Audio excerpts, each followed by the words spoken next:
We had the science, but we didn't have the politics. Because at the time, the political logic regarding climate change was cap and trade. We would limit, we would issue certificates, with trade certificates, and the price of the certificates would determine how much emissions would the world be tolerating. I had a completely different approach. My approach was the one on designing business models that are much more competitive. In 1996, when the European and the American government basically agreed on the cap and trade, I decided to leave and to create my foundation, which I still hit today. We're 35 organizations around the world. We're focused on implementation from entrepreneurs.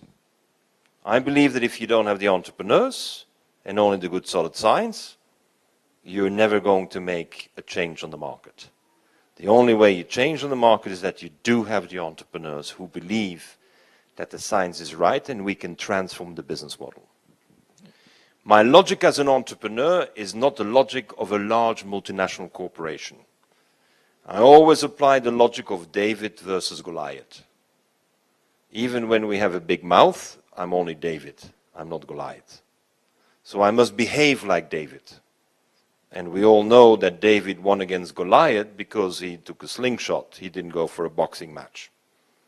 The difference is that the strategy that we apply is that we want to change the rules of the game on the market. Because if we only apply the rules of the game as it is applied now, then small players like me, or small countries like Belgium or Oman, it's very hard to compete on the world market. So in order to find those niches, I launched a book. It was endorsed by the United Nations, translated in Arabic, Russian, Chinese, 43 languages by now. And it allowed me to overview at least 100 technologies that I thought would dramatically change the business models of today. In the meantime, I've written 3 updates to the book. But it's a program that has been accompanied by a second initiative. Those of you who were at the introduction of the event 2 days ago, you may remember that my comment was we need to have more ethics and we need to have education. If you don't educate the children, if you don't inspire the children, forget about what we do today. So every single project that we implement is translated into a fable for children. Today I have 286 children's stories. And the only country that has published them all is China. All my fables are translated into Chinese and distributed to all Chinese schools. That's one of the reasons why I spend a lot of time in China, working with the Chinese schools and the teachers. Because I'm training, I have an agreement with the Chinese government to train 50,000 teachers over 10 years' time. So my activity is on one hand developing projects and on the other hand education. My backup is 3,000 scientists and 1,000 entrepreneurs. And in the middle, I have a group of about 20 family offices who are always keen on financially backing up as investors the projects that we undertake. This gentleman is very important in my life. He is the founder of the Club of Rome. Do you know the Club of Rome? The Roman Club.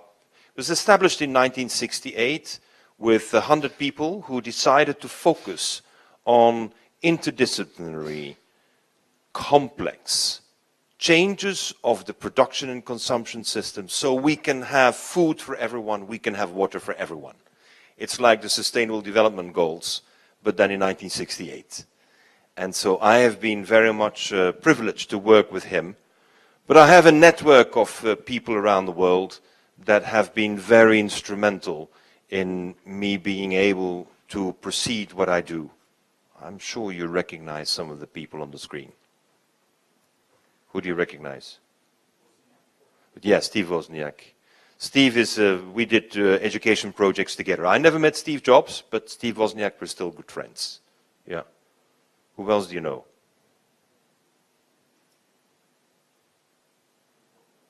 Yes, I'm on the board of the Foundation Science and Religion of the Vatican. The Vatican has created a special foundation where we debate what is religion, what is the Old Testament, what are the major religions in the world thinking, and what is science providing today. And I'm on the board of that, very privileged. Do you know the Indonesian philosopher Hamka? No. Anyway, you know the second lady on the top? Fortunate, it's my wife. Thank you. I would be worried if you know her. There's the book called The Limits to Growth. That's when I was a student, I read this book. And this is the book that showed where are the limits. How much more food can we get out of the sea? How much more pollution can we tolerate? How much more babies are born in the world? How can we manage this? And that book is based on a mathematical model. So it's important I share with you that all the initiatives we're undertaking are backed up by mathematical modeling. It's MIT, Professor Jay Forrester, who is the person who taught us to do the complex mathematical modeling. So we're not doing the simple business plan and discounted cash flow analysis. We are doing always in the first place mathematical modeling to clearly understand the impact at the macro level and our competitive positioning at the micro level. So we are mathematicians at heart. Elisabeth Mamborghese is one of the key people I have been able to work with. She was the German scientist who is responsible for the laws of the seas. She put the laws of the seas on the agenda of the United Nations in the 70s and secured its approval. And George Livanos, who was the largest ship owner of Greece with the Niarchos family at the time. And George Livanos was the one who agreed with a group of young people. I was in my early 20s, but he agreed that they should have the Hellenic Marine Protection Agency. That means that they were going to protect the sea, not clean out the ships at sea, not dump waste out of the boat in the sea anymore. It's 1982. So I've been involved in this world for quite a few years. And I have learned to know very well Abdel Salam al-Majali, who I'm sure you remember as president of the University of Jordan and the former prime minister. He's the medical doctor of His Majesty, the King of Jordan. Tremendous scientist. So my framework of work and thinking has very much been the United Nations Convention of the Law of the Seas. Now, this is one of my factories. I have built many factories around the world as an investor, as my activities. And this was my detergents company. Now, I would just like to point out to you that this is Monday morning and you see no cars. My staff is not on strike. What happened is that I paid my workers $0.50 a mile to ride a bicycle to work. And if you pay people $0.50 a mile to ride a bicycle to work, everyone comes on a bicycle. And of course people come to me and say, this must be very expensive. I had 120 employees. And I said, this is very expensive. I said, no. I made a calculation. If I were to have a parking for 120 cars, I needed to buy more land. I needed to cover it. I needed to put a gate. I needed to put lights. I needed to have a security system. And the whole budget for 120 cars parking distributed over my 120 workers was $0.50 a mile. So what do I invest? In the parking or in the health of my workers? And of course, if my workers every day ride a bicycle to work, they're going to be in good shape. And they go home every day on the bike, they're in good shape. And so, to me, this is something what business is often forgetting. We're calculating the cost of our product, but we're not talking about the health of our planet and not the health of our workers. And this was one of the initiatives that we have taken. Also, I had the largest flower roof in the world, 2 football fields. The roof of my factory is 2 football fields, but this is not to make the roof beautiful. This was my wastewater treatment plant. So the wastewater was pumped on the roof, evaporated, and the plants broke it down. Very much like, you know, sorry, the picture is not so good. I couldn't get a better picture. As your Nimr project here in Oman. This is 840 football fields. I only had 2. But I was on the roof, you're on the ground. So I have a bit of a difference there. But what we think is very important is that the reconstructed wetland strategy in order to cleanse water is a very effective strategy. I applied it for my industry, and you're applying it for the oil wells, eliminating the residual oils from the water. But this is 175,000 cubic meters of water a day. Now, this is a massive initiative, and I commend Oman for having taken that. I am very much studying always the local resources. Now, here we are in the south of Morocco, in front of the coast of the city Ayoun.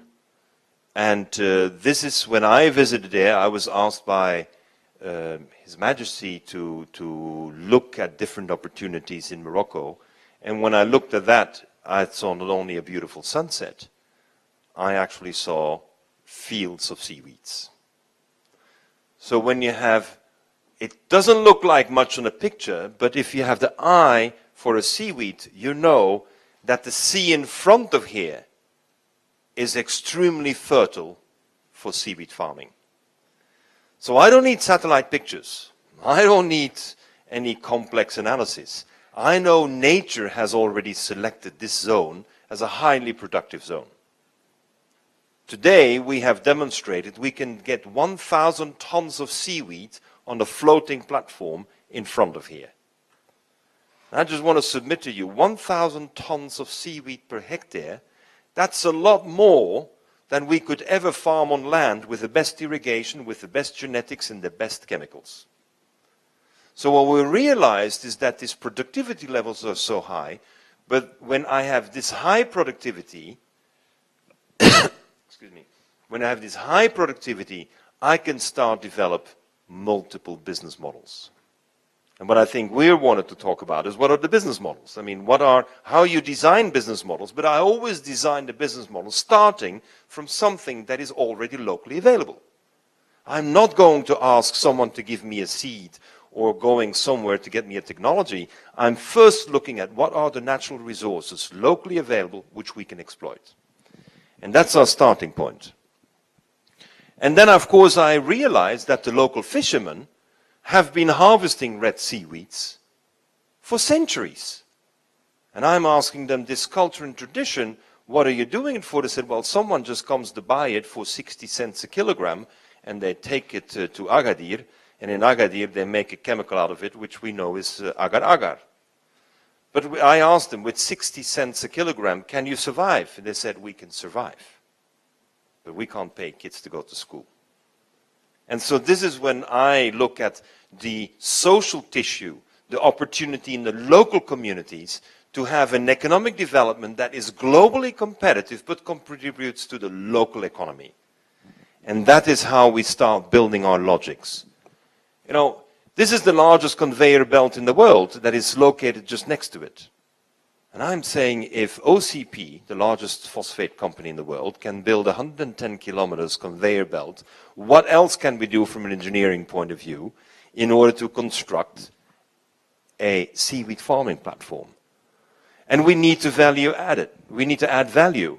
I mean, we need to go to industrial processes where we can reach volume. It doesn't mean that you work with communities of 2,000 people in a fisherman's village, that therefore you have to stay small. You can indeed increase the value-added chain, provided you have the resources and the logic to do it. Let me give you one example of a project that we have implemented and we started in 1984, 35 years ago. I've been around for a while. I perhaps look younger than I am, but we are in Colombia, This is unfortunately not so focused, but in 1982, I undertook with my partners in Colombia the largest ever solar heating for housing project for social housing in history. Still is the biggest. We installed 84,000 apartments with solar water heating. We made $6 million on that. We produced it locally, and the $6 million we invested in the regeneration of a forest in this area. This is an area that was devastated by the Spanish 250 years ago. And we proposed that we will regenerate the forest. No one believed us, because they said this is too acidic, this is too dry for 9 months, this is the rainy season, 3 months. And we said, we'll invest our own money. We invested our own money, and we started planting trees. Today, we are the only case of a regenerated rainforest in the world. We bring in the best science, and we bring in the entrepreneurs who implement it. This project, of course, depends on nurseries, but what you see is a nursery not just with water. This is a nursery where we're using mycorrhizal fungi. You know the mycorrhizal? These are the fungus that lives on the roots of a plant. If you don't have them, you have a 50% survival of the plants. If you have them, you have a 92% survival. You know, from an economic point of view, 92% survival is financially, commercially viable, 50% is a disaster. So we implemented this. That's the mycorrhizal. We tap the trees. These are tropical trees. These are trees that withstand 45 degrees Celsius. And the tree generates a resin, the resin we harvest, and the resin we process locally. This is our local factory. In our local factory, we're producing colophone. Colophone is an ingredient for the paint industry. And you produce turpentine. Turpentine we know very well. Now we have turned, that's the colophone, that's the turpentine. The turpentine, we are the only one in the world who has a complete car fleet for 12,000 people running on turpentine. Turpentine is an extraordinary fuel. It competes with gasoline. Now it comes from the tree. That means we're zero emissions. Now what does it mean in your economy when you have a tree whereby you can produce your colophone and your turpentine you sell as a fuel? Very profitable. So we turn the reforestation project in a very profitable one because we don't touch the wood. We let the trees grow. But we have the colophone plus. Now if you have that installed, you're having water. Because as soon as you have forests, you increase your water content. And the water, we had so much water, we decided to distribute 3 liters of drinking water for free every day to the local population. What happens if people drink 3 liters of water? They're healthy. But then we decided that every child at the age of 6 receives a bicycle. And all transportation of children is only on bicycles. And it's like the hermit crab. The child gets a bicycle at the age of 6, at the age of 8 it wants another bicycle. The big brother or the big cousin has the big bicycle, but then there is another young kid coming and he wants a 6-year-old. And then so they're making a market for bicycles. Kids learn how to trade bicycles. Right? I think it's a very important know-how in life is how to trade. And you need to continuously be trading. The result is, though, the children ride the bicycle every day, and the children drink drinking water 3 liters a day. What happens to the children? Super healthy.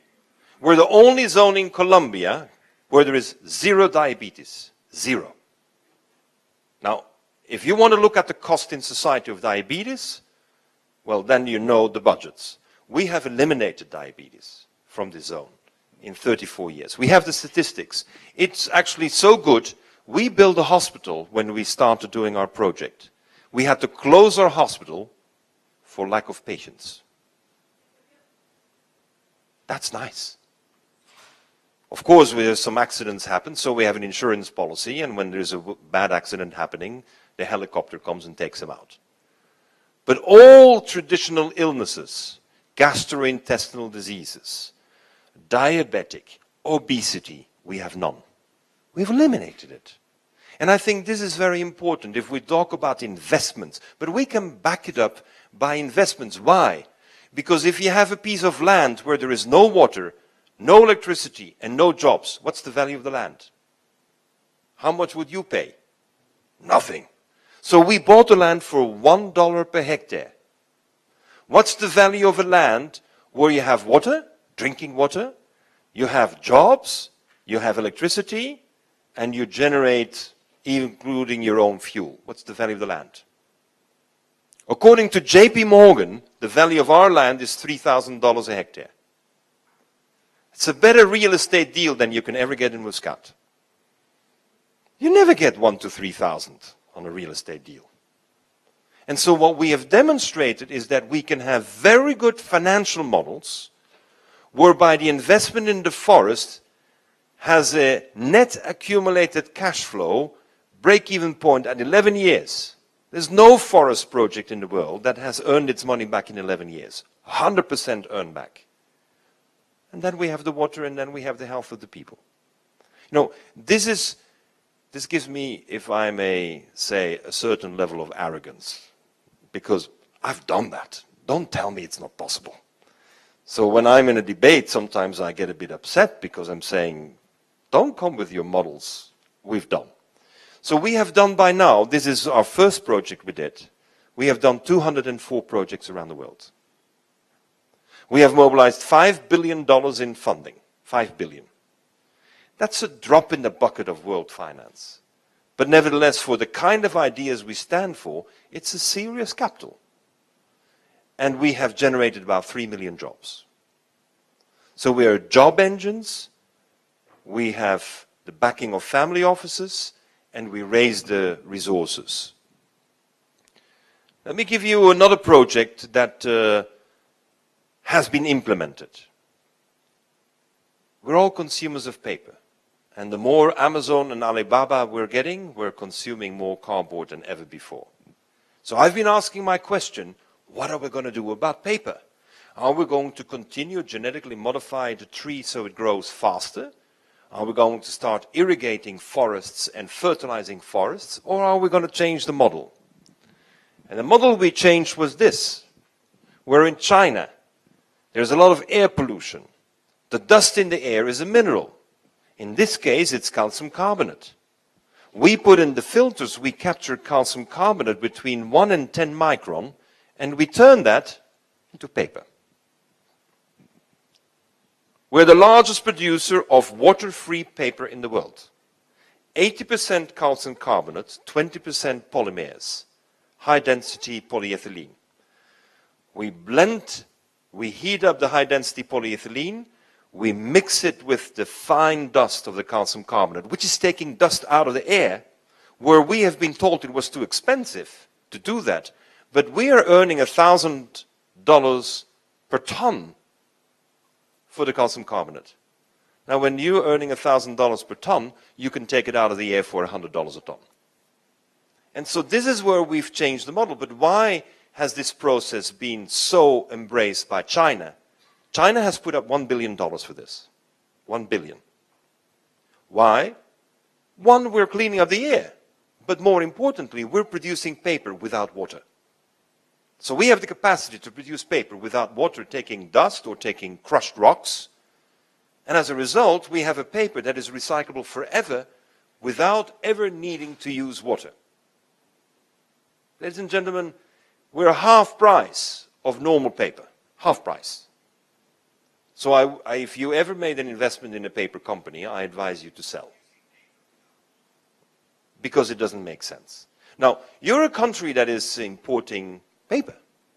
You don't have your own paper productions. And so as a result, when you realize you don't have water, you don't have trees, you have rocks, then you can become a paper producer. So this is the kind of model we have done. And we always look at the competitiveness. And competitiveness means, in the end of the day, you need to have high levels of productivity. So if we're discussing protein, and you want healthy nutrition for the children, you can't talk about cows and having feedlots. to talk about mushrooms. We have more than 5,000 companies that have been created related to mushrooms, but only with a resource that is already available. And in this case, these mushrooms are farmed on coffee waste. You drink coffee, right? I mean, without Omani coffee, it's not possible to wake up in the morning. So you have your coffee. What do you do with your coffee waste? You throw it away. For 1 kilogram of coffee waste, we generate 1 kilogram of mushrooms. 1 kilogram of mushrooms I can sell for $10. $10 per kilo of coffee, that is more than you ever get for the coffee. And if you have grown the mushrooms on the coffee, the waste is a great chicken feed. Don't you want to have feed for your chickens? Are you going to get feed from overseas, or are you going to get feed after the mushrooms have been grown on your coffee? Now, I can share with you, if you have 5 million Omanis, I can calculate very quickly how many mushrooms you can grow and how much feed you can have. Now, that's the kind of analysis we make. And if you make that analysis, we know no one will be able to compete with you, because you're using local resources for local consumption. And they have already been purchased. So this logic has been very strongly developed. And what basically I want to conclude this introductory comment is by saying we're looking for what is best in nature. My book, The Blue Economy, before we called it The Blue Economy, actually the working title was Nature's Best. What's the best in nature? Now, I would like to ask you, why does the zebra have black and white stripes?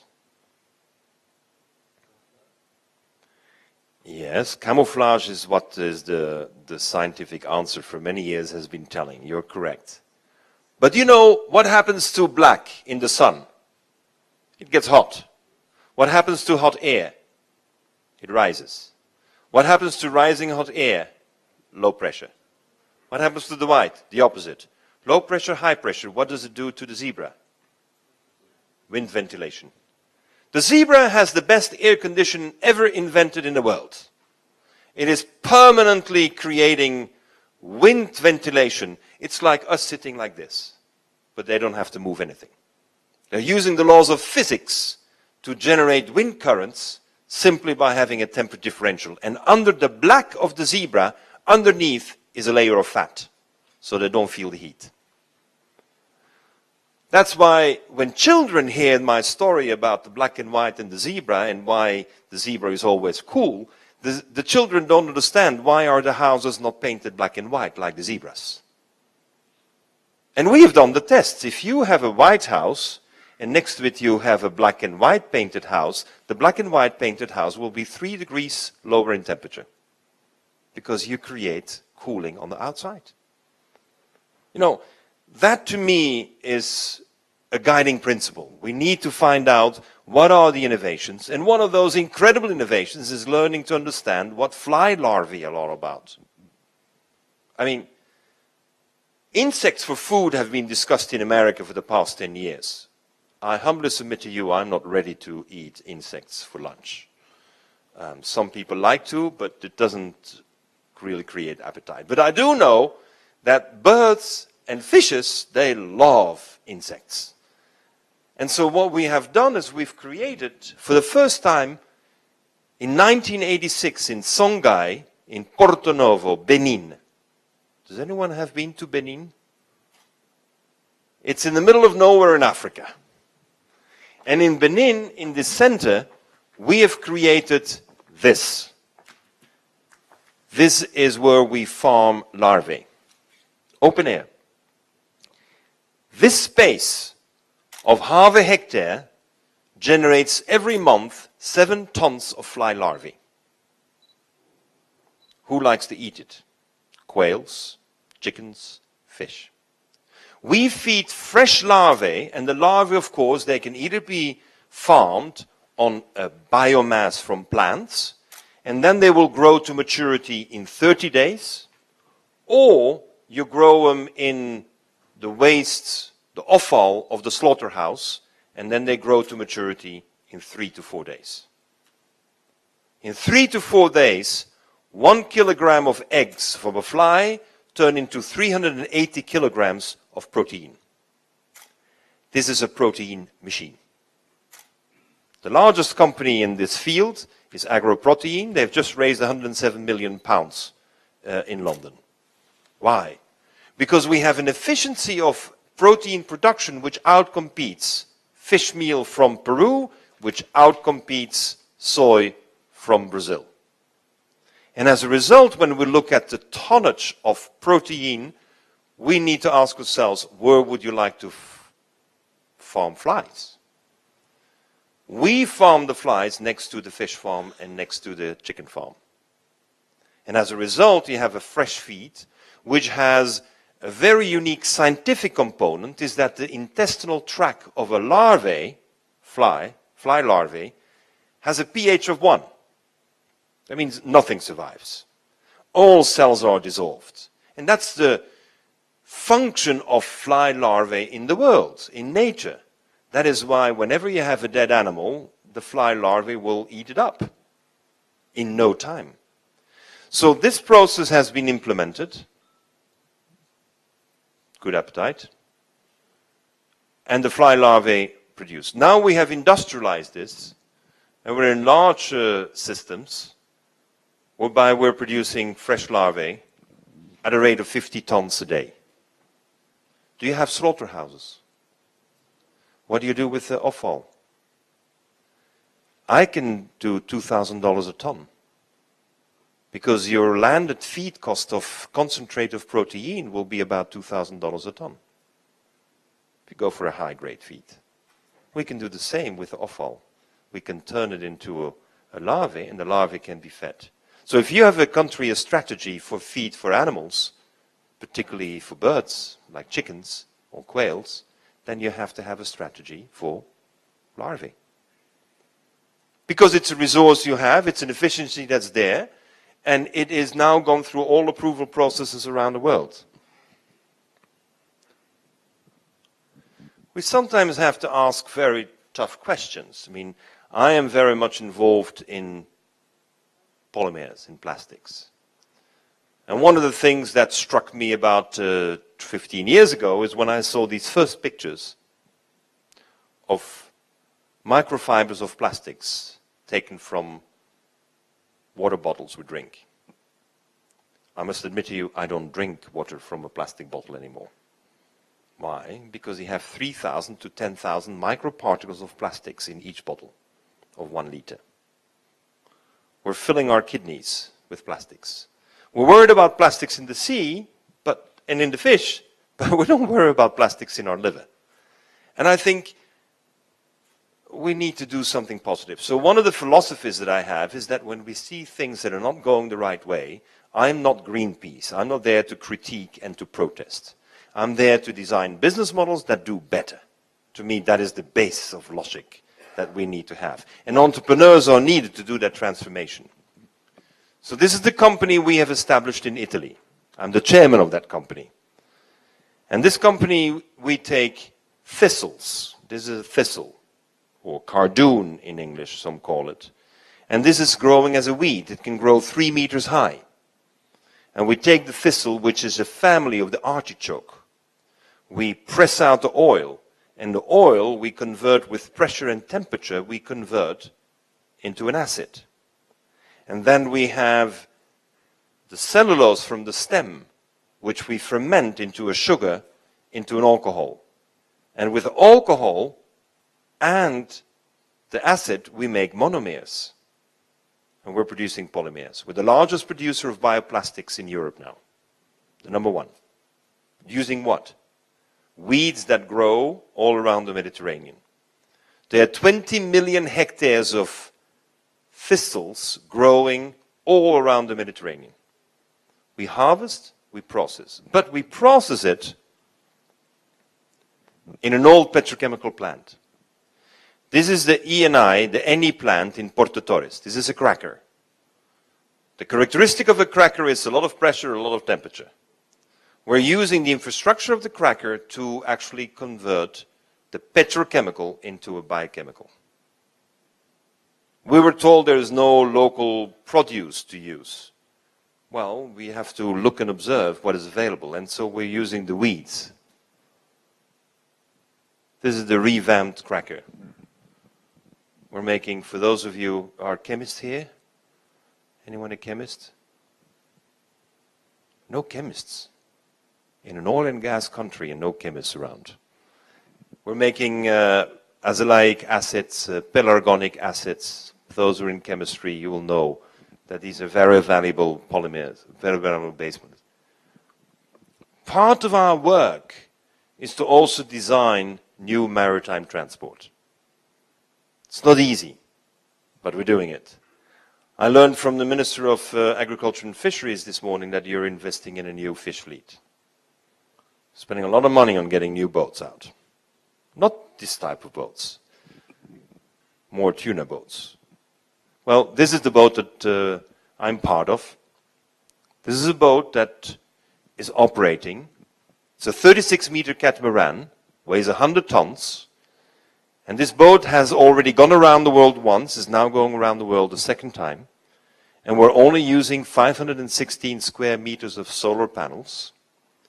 The solar energy, this gives you a little bit idea of the boat.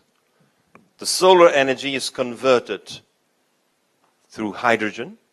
We're desalinating the water on the boat. We're deionizing, we're electrolyzing, producing 200 liters of hydrogen stored in 25 tanks. And we have the fuel cells to turn it into power. This is the only boat, hydrogen-powered boat, has gone around the world and now going the second. I think by 2021, March, we'll be in Oman. We're now in New Caledonia. We're going up through Indonesia, Malaysia, Thailand, Hong Kong, China to Japan, and then we're coming all the way down.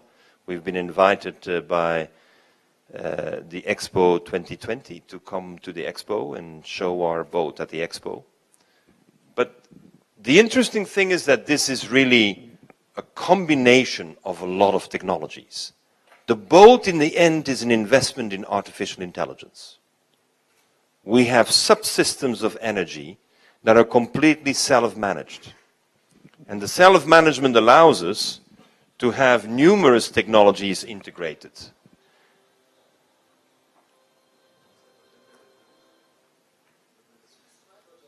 So the core of it is hydrogen. And the hydrogen for us is a very important source because we can take seawater, turn it into hydrogen, but with a fuel cell, you know, the byproduct. So we're actually having an energy system that as byproduct gives us the hydrogen. So our boat cost $26 million to build. And the artificial intelligence development is $50 million. Now we don't do that for the pleasure of a boat. Our goal is to take the boat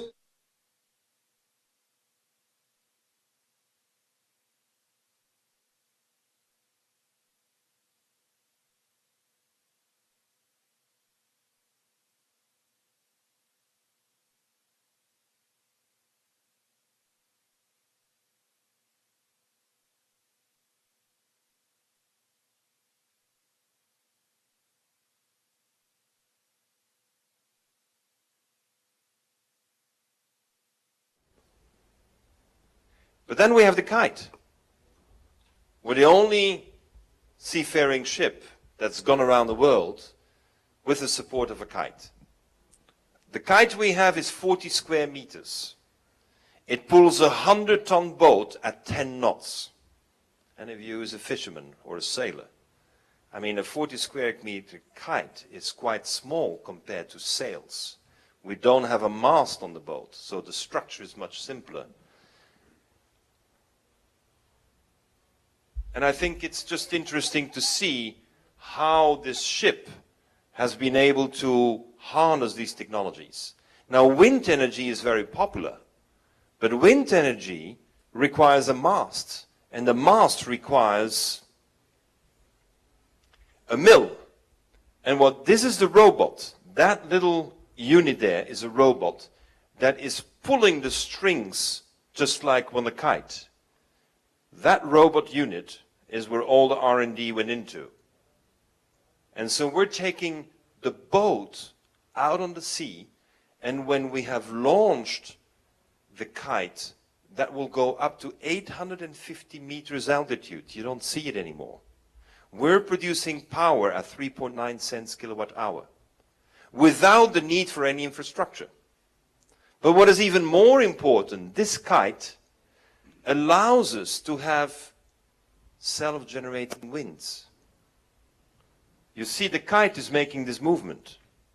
And when the kite is making that movement, it is generating along the kite its own wind.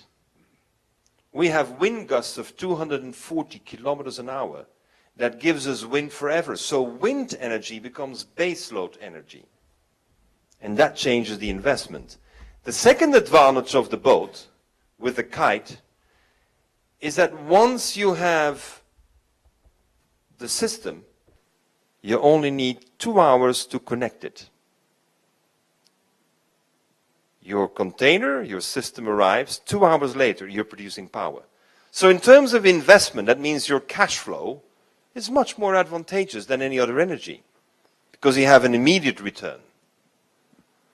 Ladies and gentlemen, these kind of initiatives are the ones we take in order to push our scientists forward, to get the artificial intelligence programmed for an application into the energy side. It works day and night. It's a tremendous system.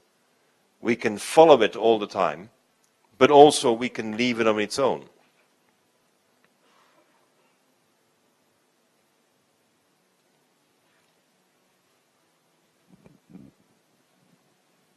Do you see that I'm having fun?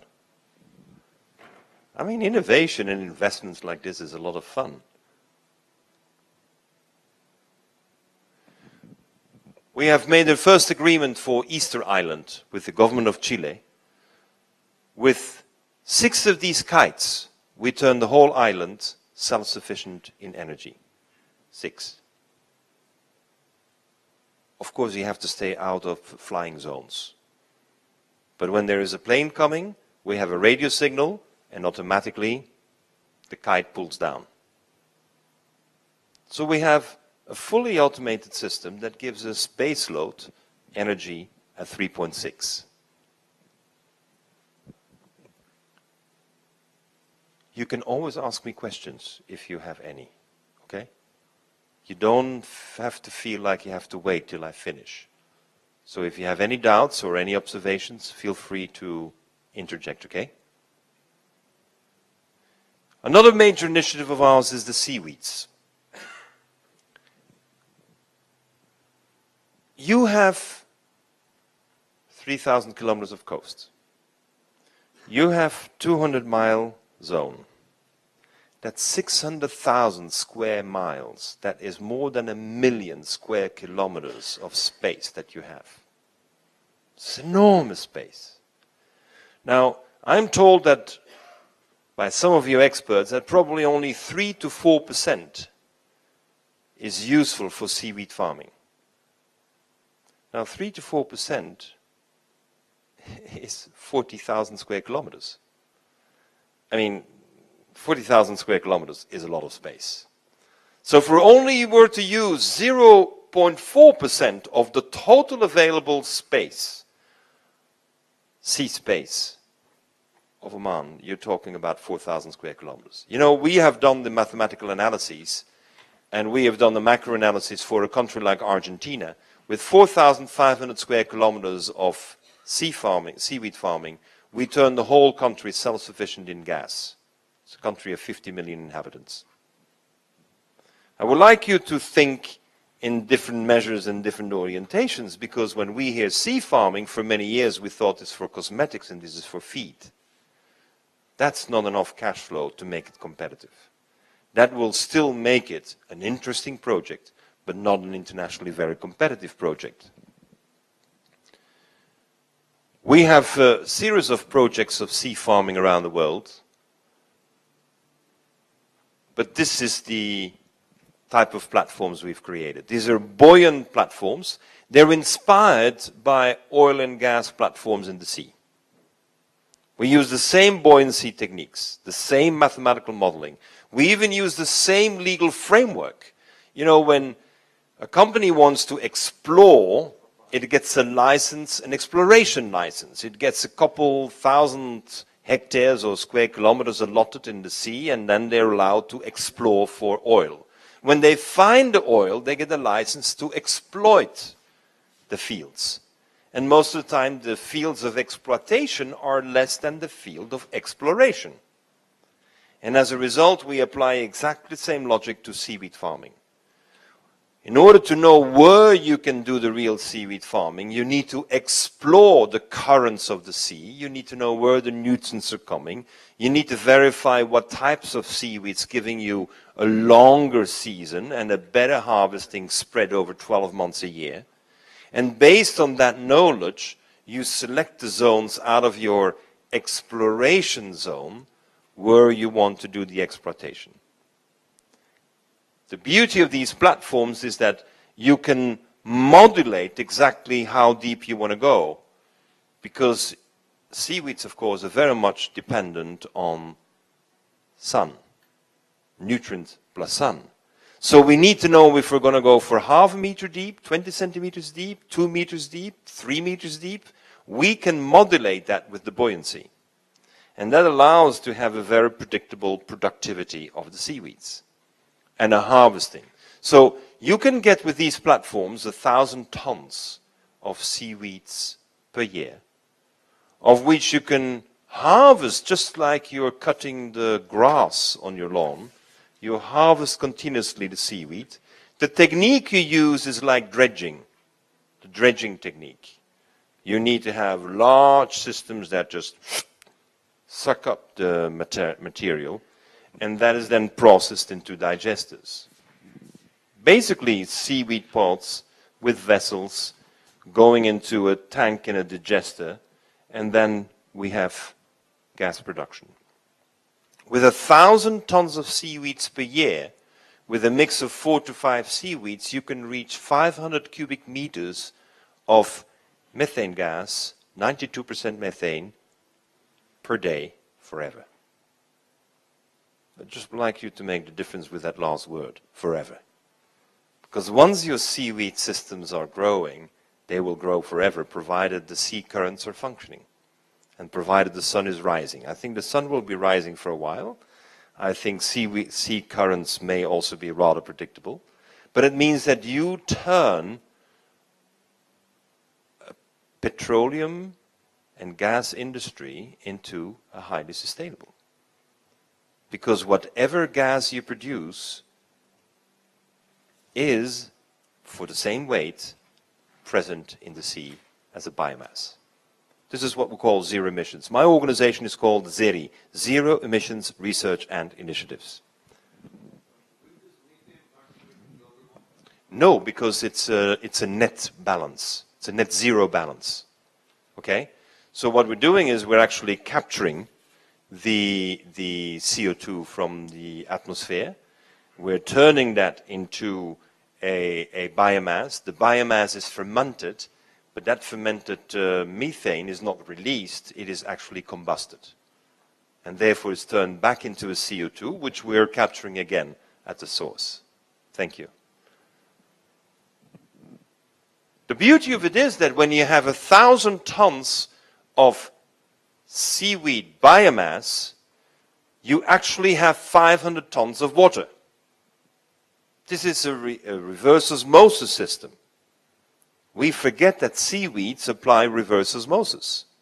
Now, this is of no interest when you have 100 hectares, but when you start talking about 1,000 square kilometers, you start to produce so much drinking water that you compete with reverse osmosis, with no energy consumption, actually, thanks to energy production. The solids that are left from the seaweed is 50% after mineralization, is 50% phosphates. So you turn yourself into a miner of phosphates.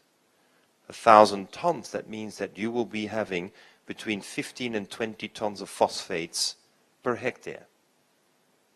Phosphates sell for $140 a ton. Are we following the logic. So what I'm suggesting to you is then when you have seaweeds, you have opportunities in phosphates and you have opportunities in gas, which are products which are very stable demand at world market prices. If you're going for feed and for cosmetics only, then you're fluctuating demands which you do not control. And therefore, we're always looking at business models that give us multiple cash flows, multiple revenues. That in itself reduces the risk. So we have a risk reduction combined with a multiple cash flow.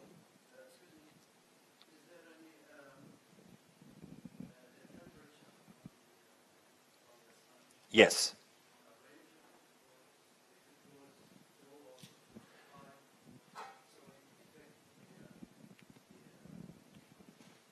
The growth cycle. So the question is, if the different temperatures affect the growth of the seaweeds, correct?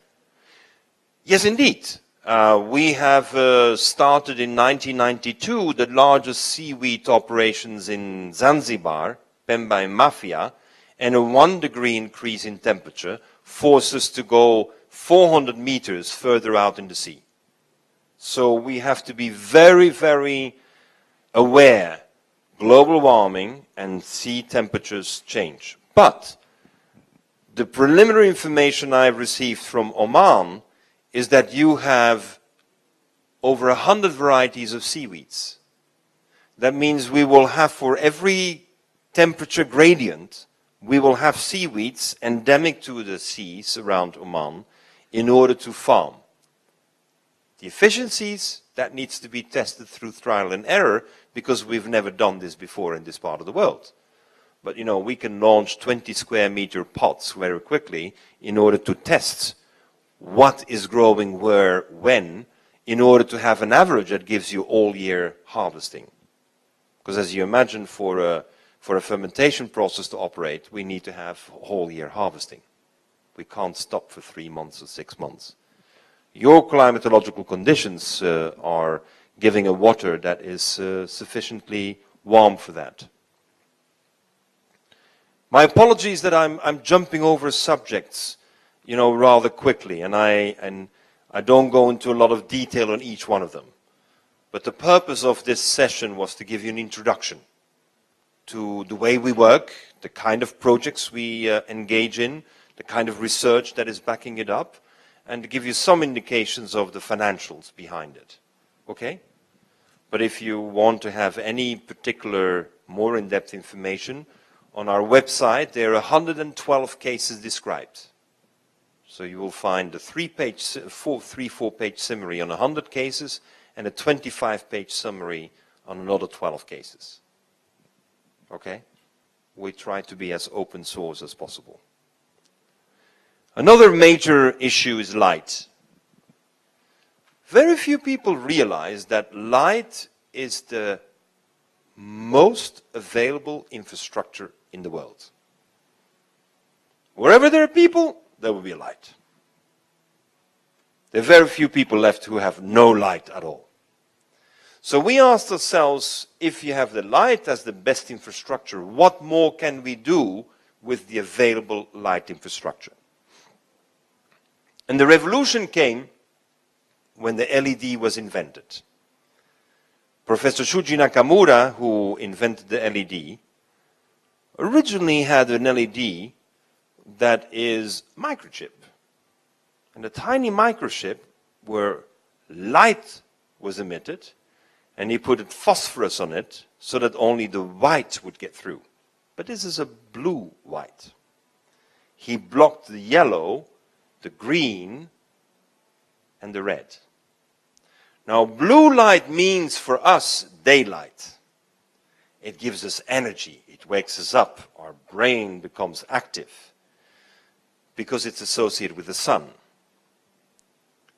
Red, green, yellow light is associated with the moon. It's when our brain relaxes and we're getting ready to sleep. So we realized there was a whole new world coming up around LED lamps. And 12 years ago, a French scientist called Suat Topsu stated that every street light will become a satellite. And of course, this is a very bold statement, because we think satellites are in outer space. But we also know that we are very reliant on satellites for the GPS, for data transmissions, but the data transmissions are very inefficient over satellites. And the GPS, although we're all happy with our Waze and our Google Maps, has an error of 20 to 30 meters. Now, that doesn't matter if you go from Dubai to Muscat, 30 meters doesn't make a difference. But if I'm a visually impaired person and I want to find a way, it's a drama. So as a result, we start to develop a light system based on the LEDs that turn into a data transmission system. The logic is the following. A lamp, an LED lamp, flickers. It's electronic impulses. A lamp, an LED lamp, will flicker up to 1 billion times per second. You remember the Morse code? The SOS? The Morse code, we convert the data into a Morse code, which is fortunately the data is a 0 and a 1. So we convert a Morse code, 0 and 1s, into a flickering light. So we have a modulator and a demodulator, and we can get into the light with the data, we convert to Morse code, we reconvert to digital data. Concretely, that means that today, on this technology over light, we can download 23 colorful videos, films, in 1 second. 1 second, 23 videos over light. That means that every one of these light bulbs, all of them can be converted in data transmission. We're the largest organization, putting ourselves behind it. We're very fortunate. The President of France, Emmanuel Macron, he believes in this technology. We have done the first metro stations in Paris, the first hospital in Perpignan. We've done the first museum with this technology. We're doing the first university city. And we're installing light that is offering data at the speed of light. And we know from physics that light is the fastest. So as a result, we're in a completely new field of innovations. It's called Li-Fi. We can even put now a lamp on your mask for diving, and while you're diving, you can talk to the other people up to 75 meters away. We've never been able to talk in the water. So I, as a father, I have 6 children. When I want to teach my little boy of 4 to swim, he puts on the mask, he puts his head down, and I can talk to him, and he can talk to me. You think what happens? He's swimming much faster. Why? Because he's not scared. He hears daddy and he can talk to daddy. Now, that's a tiny personal, emotional contribution to the technology. But the applications beyond it are enormous. There are 14 billion public lights, and you even see in Oman the lights are on at night. You can see that. But this is combined with another new scientific insight. I want to share these cases, ladies and gentlemen, because we have a strong scientific team. And when my team explains me, I'm just the economist. When my team explains, as scientists, to the economist how this is working, then I think about the business models. So here is the explanation from my team. When we have blue light, our eye pupils close down. And when the eye pupil is very closed, we're connected only to 5 million neurons in our brain. If on the other hand, I have a night light, which is red, green, yellow, then my pupil will open up. And my eye is connecting me to 120 neurons in my brain. 24 times better. So in order to see better, we have to have a frequency of light that is yellow, green, red, and not a frequency that is blue. All LEDs today sold on the market, except 0.5%, is all blue. That means we're not making efficient use of the capacity of the eye. So we have been working with that. So we have data transmission, geolocalization over lights. I can, in this room, with all the lights in this room, I can actually send messages to each individual person, highly secured. Because the message will only come through a light ray that is on you. And that is not on you. So I can, in a board meeting, we have boardrooms installed where 12 people sit in the boardroom, and the chairman can send messages to individual persons through light. Cannot be hacked. Because if I want to hack the information, I need to cut the connection. So we have a complete different look at how internet is going to look like. And very many people forget that it took 17 years before Wi-Fi was invented and installed on a smartphone. 17 years. And we think it will take easily 17 years before the light-based technology will be installed on every phone. Because today the business model is that an Oman telecommunications company is making money on the telecom, and we are eliminating telecom. Because we don't need telecom, we have light. And light is available for free.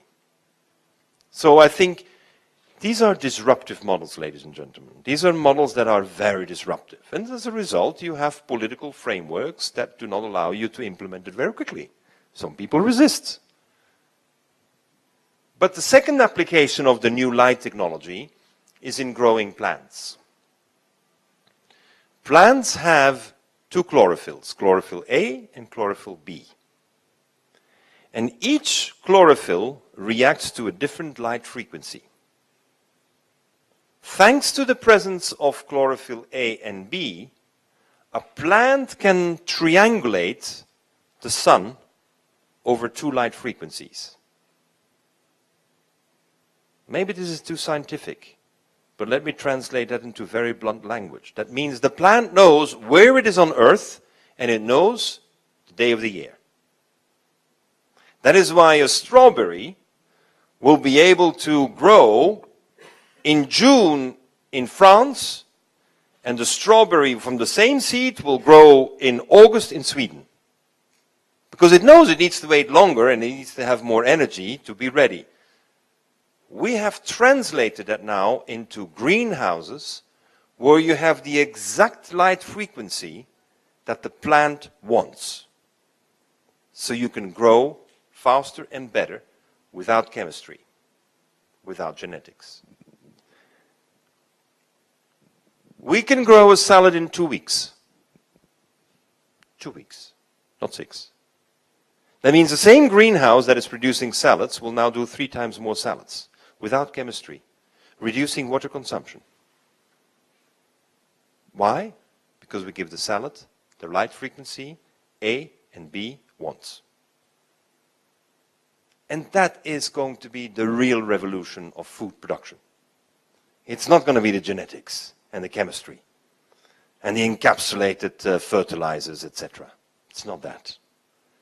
We are now mapping the light that is desired by different plants for farming. We've cracked it for the salads. We know exactly what the salads want. And it's interesting that most universities don't look at it. Every university looks at the genomes and at the DNAs. And then they want to change it. And we're saying, no, don't change that. Take what nature has developed over the past million years and let us understand light. And you may remember that according to the Old Testament, the first words noted down by God was, "Let there be light." It's the first words. We need to understand light. Light, and then you need water. If you don't have water, no light, no life. This was our large project last year in the Netherlands. Last year in the Netherlands, we, for the first time ever, produced 50 million 50 million tulips on the 13th of February. You know why? The 14th of February, exactly, this is exactly 1 year ago. And on the 13th of February, we were able to give to the Dutch market 50 million tulips so that the people on the 14th of February could give on Valentine's Day tulips and not roses. They're Dutch people. They like tulips more than roses. But what is the trick? The trick, of course, was the light control. If the plant is growing too fast, you don't want the flower that is already blossoming for days when you sell it. Then we take away the light sources for the plant and the plant will go slower. And if one plant is a little bit too slow, we'll give it a bit more light and it'll go faster. That is possible with the new light-based farming techniques. 50 million. It's a lot of roses, huh? A lot of tulips, sorry. How are we on time? The problem is that if I start talking, I don't finish. I can continue. I can do all day. You want to have a break for some questions and answers, or would like me to continue? Okay, but I don't finish. I'll finish at 1. Now, thank you. You have given me clear indication now. Finish at 1. That means we have a good time. So, we look at island communities, we look at fishermen communities in particular. And one of the reasons why I think I was invited here is because of the project we've done in Spain with fishermen communities. You know, just about all around the world, fishermen communities are under stress. They're not surviving, there's less fish, the price is not very fair, and the techniques that we've been developing have been focused much more on the nets and the boats than actually on the presence of the fish. And I think this is one of the areas where we are very keen on changing the logic. This is the island where we're working. It's called El Hierro. It's part of the Canary Islands. It's just 30 minutes off the coast of Morocco, controlled by Spain.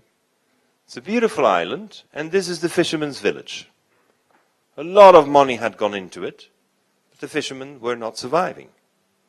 Why? Not enough fish. And so this is where our logic came in. Can we make the local fishermen survive with their traditions, without going through a major capital expenditure on completely new techniques of boats? And can we secure a higher productivity? And my critique at the time was that, ladies and gentlemen, you are not overfishing, you are killing the females with eggs. Now, if you're killing the females with eggs, you are eliminating the reproductive capacity of your fish stock. Overfishing is a problem, but overfishing the females with eggs, that's deadly. And unfortunately, there's been no awareness amongst the fishing communities how to manage the reproductive health of the fish. So what we have been doing is, here you see the little red square. That's 5 square kilometers, which is the brooding area of the fishes. First thing we did, prohibition of entering brooding areas of fishes.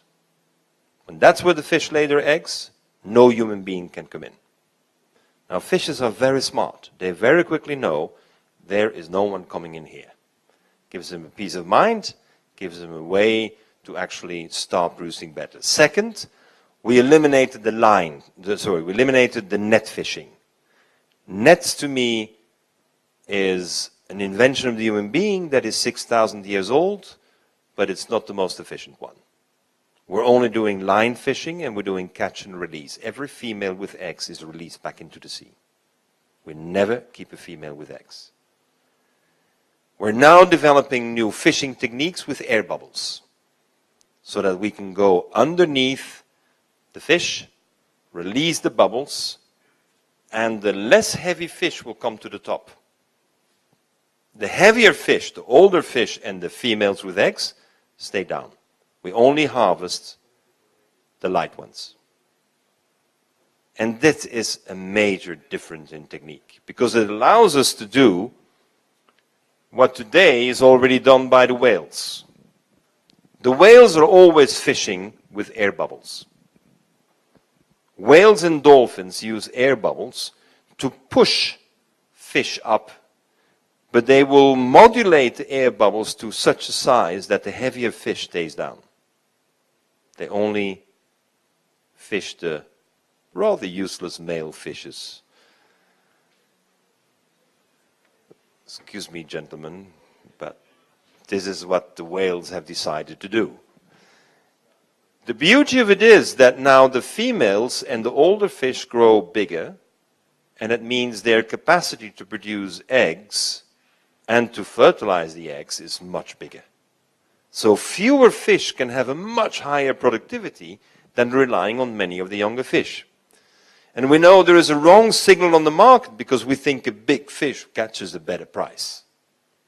Unfortunately, a sunfish, a large sunfish, will easily have 300 million eggs. 300 million. You really want to kill her? You really want to eat her? And even if from the 300 million eggs only 1% survives, that's 3 million fish. Do you really want to eliminate 3 million fish?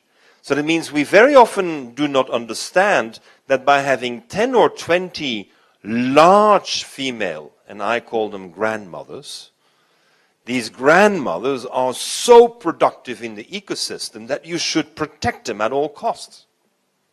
Because they're the ones who are securing long-term sustainability of your fishing grounds. So by having these techniques, this is one of these grandmothers that we have in Spain. But she is producing 30 to 40 million fish a year. Eggs. A 10-year-old is only doing 5 to 8,000. So the 10 to the 25 years is a major difference in terms of sustainability of the fish stock. Now, with our management system that we have applied, we have today around the island 10 times more fish than we had 25 years ago. 10 times more. And that is why the fisherman is thriving. Because if you have little fish, you better have sophisticated nets. If you have a lot of fish, you better have a good line. And so we're only catching by line. We're only selling line fish, which catches a better price on the world market. And we all know that when you have a line fish and you catch it, we immediately apply ikijeme. You know ikijeme? Ikijeme is that you kill the fish with a needle in the neck. So you catch the fish, you declare the fish of excellent quality, you put a needle in the neck and it's dead. And that gives you a fish quality, a taste quality, that is far superior. And I challenge you, I'm sure that most of your fishermen who were eating fish from the sea don't go to the store and buy fish. Because they know it's just not comparable to what they were having from the sea. And why? Is because 80% of the fish that we catch suffocated, released acids. And it means the taste of the fish is uncomparable. And of course we don't know anymore. But I will challenge all of you that if we go and catch a fish with a line and we do the ikijeme and then we catch hopefully a similar fish and you compare the two, you will immediately say, I will be happy to have only this for the rest of my life. You're a small fishing nation, ladies and gentlemen. You aspire to be bigger, but you will, even when you're big, you're small. And as a result, find your niche. Find your niche with high value added, where the fish, as the Japanese do today, are transported by plane. I don't like the carbon emissions by flying it out. But the Japanese will be paying for an ikijeme fish, a multiple of what you can ever get for any of the other fishes. And I think this is where decisions are to be made. But that is related to a management of your fish stocks. Your fish stocks, fortunately, are not yet so depleted as many others. You still have a chance to really have an extraordinary management. Do you know this project? Who of you visited it? No one. It was an extraordinary experience. It was funded by your government. Your Majesty personally approved it. And you demonstrated it worked. And then you didn't do it at an industrial scale. You leave it to someone else. I thought you wanted to take good cases from elsewhere and bring them here. What you're doing is you develop good cases and you let them be taken elsewhere. Let's go to Port Augusta. This is the principle that you tested. You're taking cold seawater, you let it run through the soil, you have an open greenhouse structure, you have a difference of temperature, you have continuous condensation.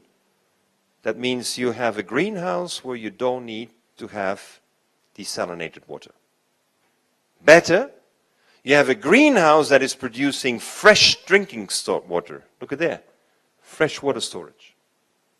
So this was tested first here, then it was tested in this 2,000 square meter facility, and now it's a 20 hectare facility, 17,000 tons of tomatoes. It's grown in the south of Australia, in a desert-like area, and it's doing exactly what you have proven is possible. It's a 220 million Australian dollar investment. Its internal rate of return permits break-even point in 4 years. Tomatoes, 4 years. But for every kilogram of tomatoes farmed, there are 3 liters of drinking water. That means this operation produces 50 million liters of fresh drinking water. I think it would be obvious that this would be your flagship. But you've done the research, you've proven it works, and I think it's time now to perhaps go to Australia and say, let's have a look at what you guys have done with it. But it is the largest concentrated solar power initiative. It has a drinking water tank. And my question to you is, if I have a piece of land a kilometer from the coast, where nothing grows, where there is no water, and how much are you paying? Nothing. How much do you think they're paying for this land now? It's times 60 in 1 year time. So sometimes we have to realize that doing good on the environment, doing good on water and renewable energies actually is giving you a very good return on real estate. And if you do times 60 on the land that's been purchased, you can give a guarantee to the financiers which will put them at ease. But you don't put your business into the guarantee, you put the land on which you're doing the business as guarantee. And that's part of the financial engineering that I'm interested in. I'm an economist, I'm an entrepreneur. My heart and soul tells me what's the best deal for the entrepreneurs.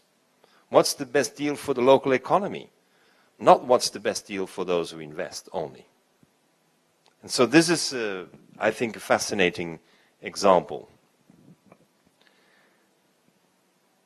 But I want to make a case for investment in education. Ladies and gentlemen, without investing in education, we are not going to be the new competitive, sustainable nation or world in the future. I've written, as mentioned, 286 fables. We're dealing with water, food, health, energy, housing, jobs, and education. We're bringing the children, first of all, to science, but science is not enough. We need to go beyond the sciences that we know. I'll give you an example. You all know the law of gravity, how the apple falls down from the tree. But may I challenge you and ask you, how did the apple get up? What are the 7 laws of physics that permitted the apple to go up in the tree against the law of gravity? And you know what? Even professors in physics don't know.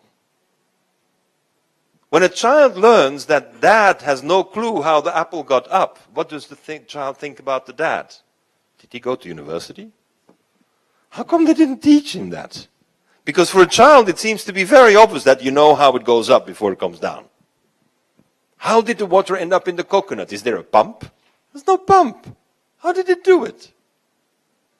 And I think these are the obvious questions to which a child would like the parents to have an answer.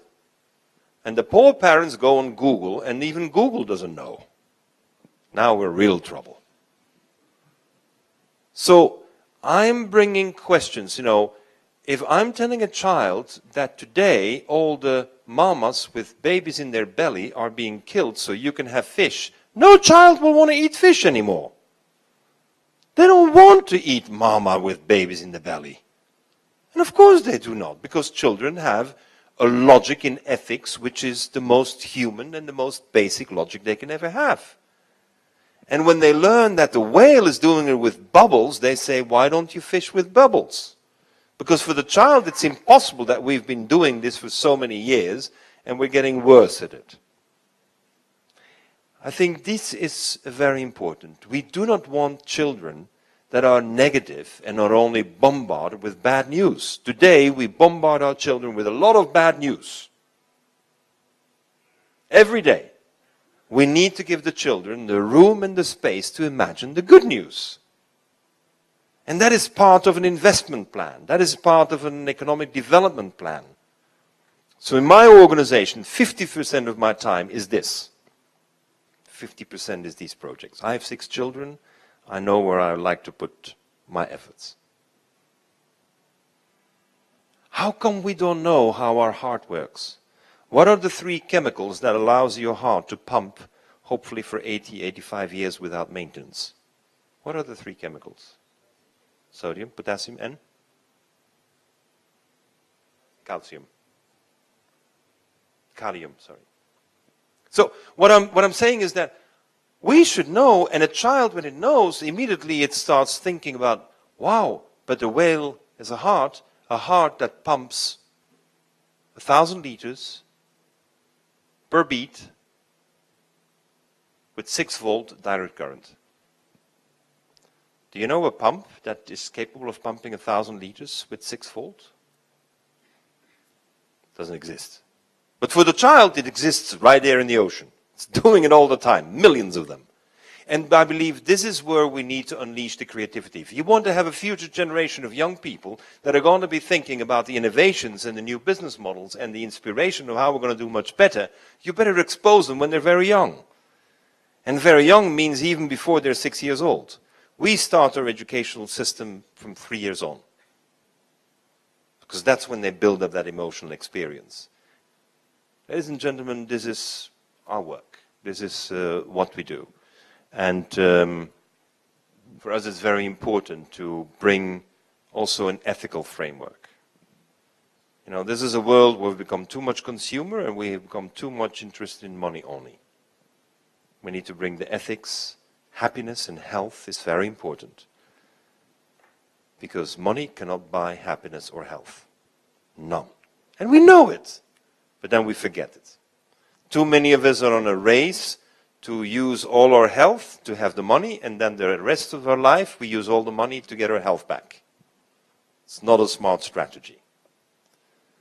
So this is why in our programs, whenever we do an initiative, be it an investment in a stone paper factory for $1 billion, or be it in a coffee to mushroom farm for $25,000, we always include education with the children. We always include inspiring young children to go beyond what mom and dad think is the best. Ladies and gentlemen, let me conclude with this painting. I originally indicated that I was involved since '84 in the creation of this new rainforest. In 1992, we painted everything we wanted to do in a big mural. And today everything is done. Everything that's on there that we painted out is done. But there is a little text there. It's very small to read, and then it's in Spanish. It says, La madurez consiste en realizar los sueños. You reach maturity in life when you have reached your dreams. And today I must tell to you that, no, that's not true. You have reached maturity in life when you have been able to go beyond your dreams. And when you have a vision 2030 for Oman, and you want to push 2050, you better have some dreams in there. You better be ready to install, to not be too logical all the time, but to have some clear vision. Because if the vision is there, the strategy can develop. You can't have a strategy without a vision around it. And the vision may be even sourced in fantasy. But the fantasy is what is the source of so much of innovation. Because it channels particularly young people's energy into a direction, and often the direction for the rest of their life. Thank you.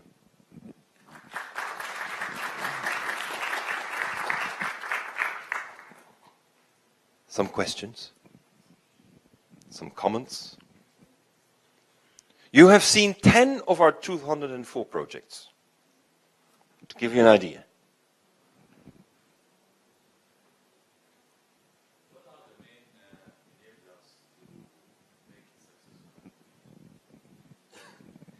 The main enablers of the success. First of all, for any innovation, you need a leadership. That means you need to have a strong political leadership, long governance leadership. It's very key. Because as you can imagine, with any innovation, there will be discomforts. And unless there is a leadership with a direction, it's very difficult. That's, to me, the biggest enabler. That's why in most of the nations where we operate, we always make certain that the leadership of the country is aware and in favor of that direction. Second, though, it's very important that you have an investment community that is going beyond the discounted cash flow analysis. I mean, we call it today impact investing. I mean, that we have a mission beyond the discounted cash flows. Because if you don't have that component of investment community that is ready to back it up, let me give you a number. Developing stone paper took 3 years. Developing the machinery, 17. I mean, making machines that crunch out 1 million tons of paper a year is not done in a year or in 5 years' time. That is a painful process that takes time. We need investors who are saying we're in there for 25 years. You know, and this is very difficult in today's community. That's why yesterday when I met with the sovereign fund manager, the executive president and his management, you know, I mean, I said we need to have people who can look at this because they know that if this is successful, then of course we're transforming a market and we will have a captive market. So first is leadership. Second is a financial community that sees beyond the quarters and the short-term business models. And the third really is to have an academic community that is ready to follow. You know, education is always a generation behind. By the time you have trained the people on DNA and genomes, we're talking about light sources to have increased plant productivity. What do we do with those who have the diploma? I mean, will they continue to do the genomes and the DNA, or can they switch? So we need an academic environment that is highly capable of adjusting rapidly to the new science. And this is very difficult because the new science is coming in so fast that our traditional education system cannot cope. And so therefore we need to have a very innovative education system that is able to make those leaps. And that we don't create the fiefs where the knowledge of today. I mean, I have introduced a couple of years ago when I was teaching at the Polytechnique of Turin, I said every diploma should have an expiration date. Of course, not very popular with professors who have just gotten the PhD. You know, I mean, how can I have my PhD have an expiration date? Well, yeah, but I mean, sometimes the knowledge you have today is totally irrelevant in 20 years. And are we ready to accept it? That doesn't mean that you are not a capable person. It means that the environment has changed. So to me, having an academic community that is ready to create the new wisdoms, not the new science and technology, but the new wisdoms, that can be translated into business models that are continuously evolving is very key.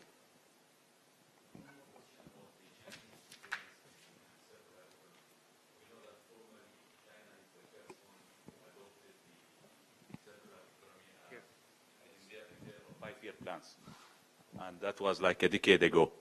So what are the lessons that China has evolved through this experience? Now they are already doing the second five-year plan in adopting the circular economy, and how that can be replicated in other parts of the world as well. I think there are two elements from China. You know, I mentioned I spent a lot of time in China.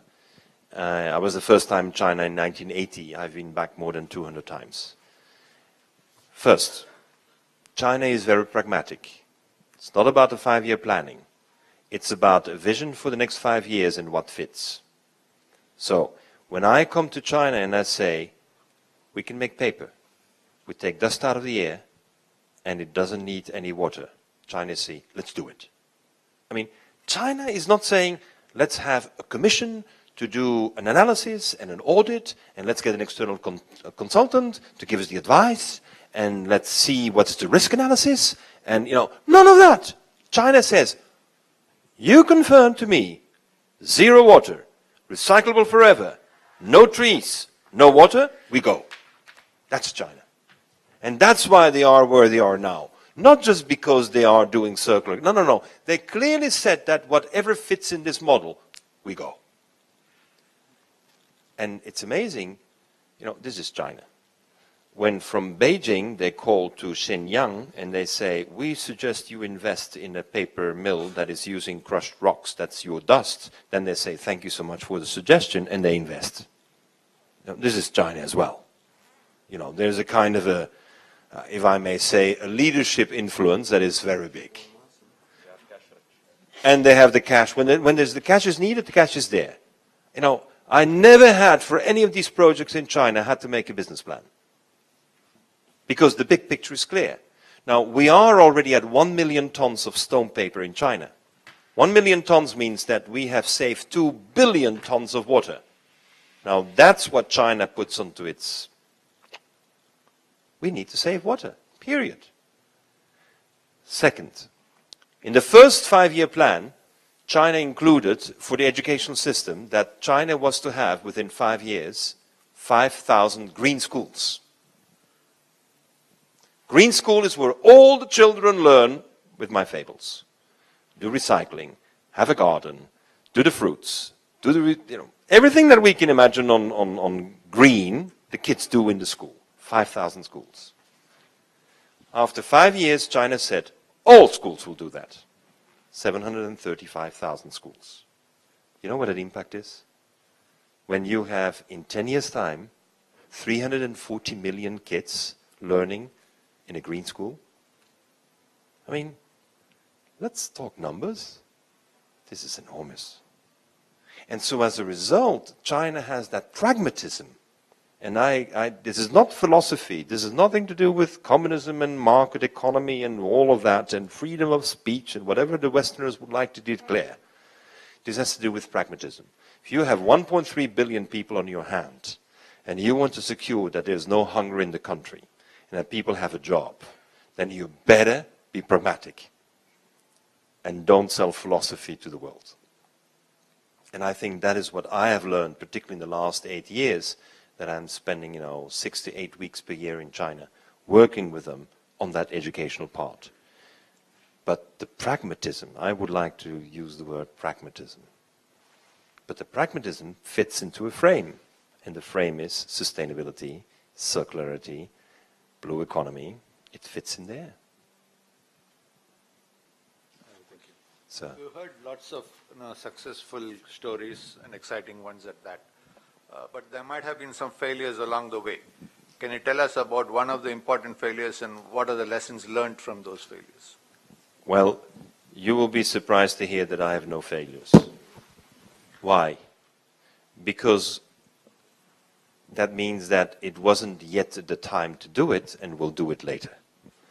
So what we have as a philosophy is, for example, at many intervals, our stone paper project would have been considered a failure, because we didn't get the machinery going. It took us from day one that we decided to do the project till the first investment of $240 million in a factory. It took us 20 years. So I think for 18 years you could have considered us a failure. But the last 2 years, I mean, that was the takeoff. So one lesson, the most important. If you have a breakthrough technology that the scientists tell you is really possible, then you must persevere. You must persevere. Don't drop it after 5 years. Persevere. If we would have dropped projects because not reaching results after 5 years, I would not have had 204 projects, I may have had 10 projects. So it's not accepting the failure and continuing all the time introducing new components. And it's very interesting, the breakthrough in our paper making, when we realized that we didn't have to do flotations, we had to do extrusions. And of course that doesn't come easily, because you talk to all the experts in the industry and everyone will talk about flotation, and at once people said, but no, what you're doing should be extrusion. And of course another scientist will say extrusion isn't possible, it's way too heavy. You can't extrude with something that is 40% heavier than the polymers. And so you're in a continuous debate where people will say, this works, this doesn't work, but you have to keep the ship clear, we're going to the other side. And as long as we keep the other side clear, we will take the 20 years to move.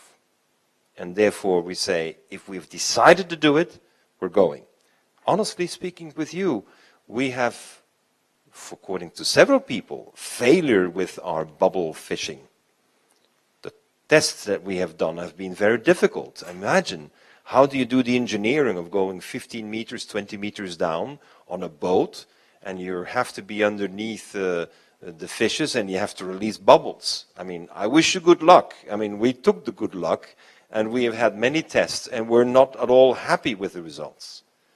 But we're going to keep at it because we think we have to have a more industrial way of harvesting fish, separating males from females. And we think this is what we have to do. So maybe it will even be a success when I'm not in this world anymore. Inshallah. So be it. But we set the stage. And we're continuing on that. And you know, this is very important because many young people, when they start an academic career, they're not looking for the quick win.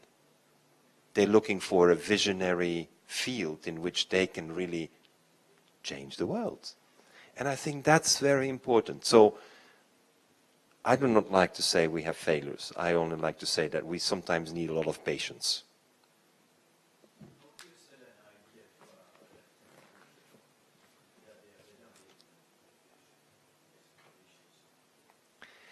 So your question is, how do you sell the idea to a reluctant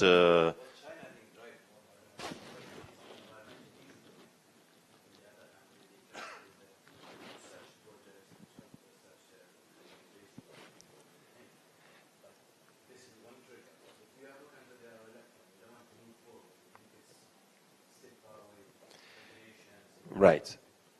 You have a very good point. Your last word is very important on regulations. Many countries have regulations and systems and traditions and norms and standards that just don't permit you to move in this, and we all realize to change that is tough. We have two approaches. One is what I discussed yesterday with your sovereign fund. One thing we do is we bring together a group of our creative thinkers and we look at all the opportunities that are available. Abstraction made from rules and regulations. We're saying, look at your country. Let me simulate this with you. Look at your country. 1 million square kilometers of sea. 3% may be good for farming seaweeds. Your Ministry of Environment thinks it's a bad idea. He thinks that, you know, you're going to destroy the ecosystem. I think you're going to improve your ecosystem. You know, that debate needs to be translated into opportunities. So our approach is that we identify, document, and do the initial study on what is the opportunity you have before you. Because I can declare, as you insinuated also with China, there's an environmental problem, let's look for a solution. But I am also very much in favor of saying, look at all the opportunities you have before you, and you didn't know the order of magnitude of opportunities you have. I always jokingly say that someone who goes to the doctor and is diagnosed with lung cancer, the doctor says stop smoking, and the patient stops smoking. Why didn't he stop smoking a little bit earlier? You know, I mean, why do you have to wait till the doctor tells you you have cancer? And it's interesting, people who have lung cancer, 99% stop smoking right away. But why not talking about all the great opportunities? You know, and I think the strategy we pursue is to make an inventory of the opportunities. If you have an inventory of opportunities, then people become more flexible regarding the resistance to the change. Now, not every opportunity makes sense day one, but when you are in a portfolio of opportunities, and I would say from an investor's point of view, you have a deal flow coming out of this, then of course immediately you make the reaction and say, well, let's focus on these 2 and 3. Now then you have to have an enabling environment. We briefly talked about that. But one of the enabling environments we have developed now with the World Bank is something that we called a free innovation zone. A free innovation zone means that we would identify, say, 20,000 square kilometers, and within that zone, no rules apply. Wow. Yes, but it's for the common good. So it's free innovation zones for the common good. For example, plastics in the sea. Now, who tells me they have a solution for plastics in the sea? No one. We know the problem, but we have not a solution. So let's create a zone where all the science and all the technology, and even the crazy ones and the ones that we don't want to consider, let's all have it there in order to find the solutions. And a free innovation zone for the common good allows us to innovate. So we're putting up the first zones now in Latin America in cooperation with the World Bank. Because we are, if you're talking about destruction of mangroves, how are we going to recover mangroves? It's very expensive, the model that is there now. If you're having encroachment of salt into your wetlands, I mean, how do we reverse this? You know, there are many issues where science does not have a clear answer, and we need to have a freedom of action. So that's basically how we approach it. Opportunities, and when people agree on the opportunities, create a zone where we can just develop.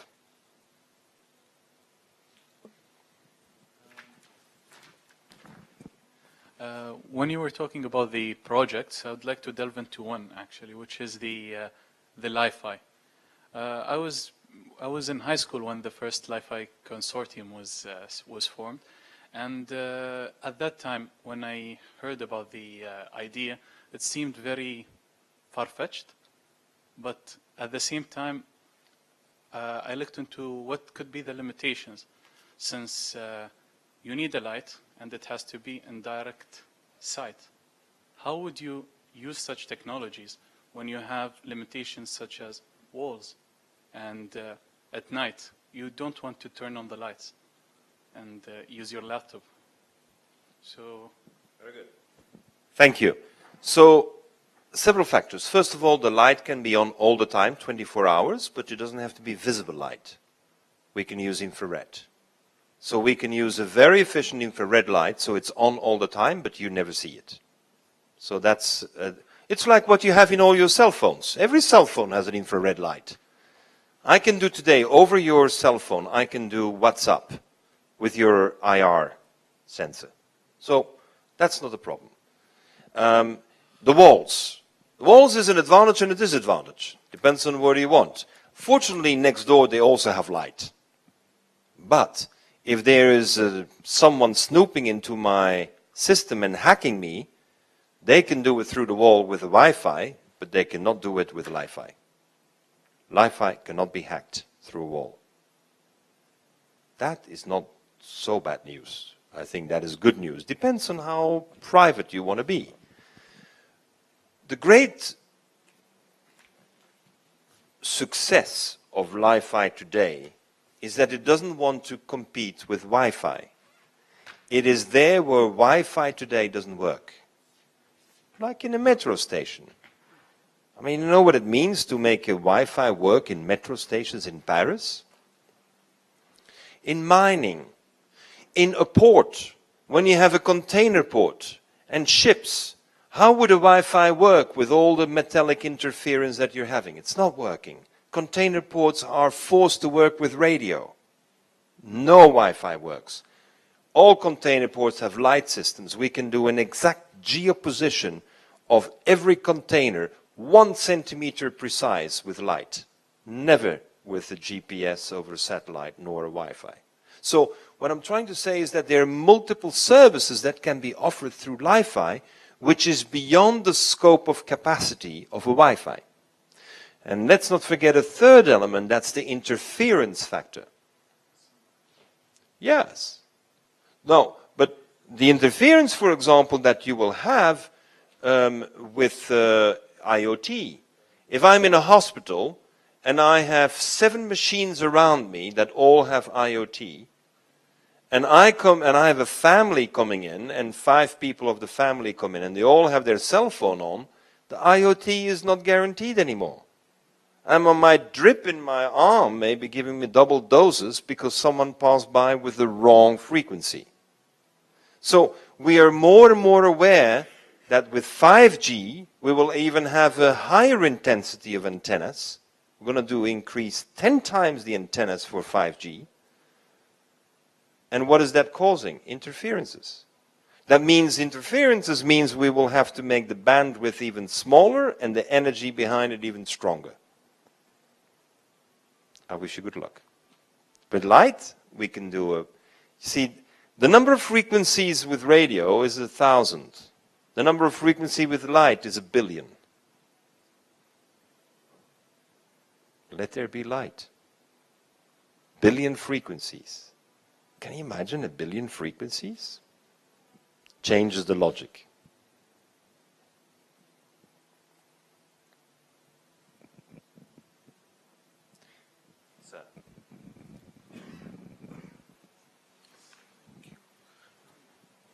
So when you end up about education, so we know like education is going to be a necessity to achieve the project or whatever you take up. But sometimes we can note, like through the experience of the project, sometimes education could play as a challenge. Like if you are smoking and your child said, please dad, stop smoking, but you are still smoking and you want to prevent your child from reading some articles or news about how smoking affecting your health, but you are a smoker. You can see sometimes in some areas they try to prevent education to make your ignorance as a powerful tool to play, like, let's say, propaganda or whatever you can name it. What do you think how you can face that challenge? Well, fortunately I haven't had that challenge very often. As long as we take the starting point, nature. I mean, will someone debate with me the fact that the whales pump 1,000 liters with 6 volts? You know, if I'm a pump engineer at Alfa Laval or, you know, at one of the big pump companies in the world, then I may not like the idea and I may want to ridicule that. But for a child, it's very obvious that the whale is doing it. And I believe that's very important. If the starting point is science, nature, observations, I mean, no one can debate with me that there are 7 laws of physics that allows anyone to go against the law of gravity. Now, could we debate it? Could we hide it? Well, yeah, but I mean, it doesn't make much sense. So I'm taking as a starting point always the science that is beyond debate. And sometimes it's surprising science. I mean, I very much accept that some people in the audience did not know plants have 2 chlorophylls, and the chlorophylls operate at different light frequencies and gives them a chance to have a GPS and a date and a calendar. So I accept that. But once we know, you can easily verify in scientific literature, this is what it is. And so let's start with the science around which there's no debate. Then you can build consensus towards the action. Of course, if we start saying, oh, no, I'm against the GMO and I'm in favor of this, well, then you have split the society already in 2. I'm against petroleum, I'm in favor of biogas. Well, you split the society in 2. Then you have a debate for and against. And I always submit that the only one who has the right to decide what's good and bad is not us. We're to do our best. We always have to do the best that's in us. And therefore, as long as we focus on doing the best that is in us, we will always progress. But we do not have the right to say what's good and bad. Because that's divisive in society. And people have different opinions and different histories. So that is why, let's start from a common ground. And the common ground is science, and particularly natural sciences, the laws of physics, and mathematics.